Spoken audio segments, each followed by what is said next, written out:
mundong ito, laking tuwa ng magulang mo, at ang kamay nila ang iyong ilaw. At ang nanay at tatay mo'y di malaman ang gagawin, minamasdan pati pagtulog mo. At sa gabi napupuyat ang iyong nanay sa pagtimpla ng gatas mo. At sa umaga na may kalong ka ng iyong ama, tuwang-tuwa sa'yo.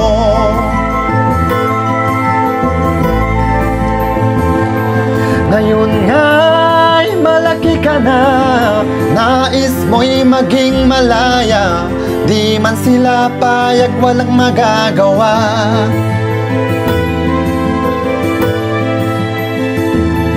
Ikaw nga'y biglang nagbago, naging matigas ang iyong ulo, at ang payo nila'y sinuway mo. Di mo man lang inisip na ang kanilang ginagawa para sa'yo.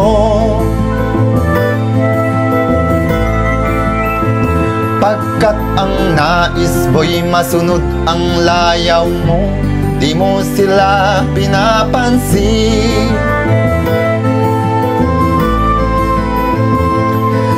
Nagdaan pa ang mga araw at ang landas mo'y naligaw, ikaw ay nalulong sa masamang bisyo.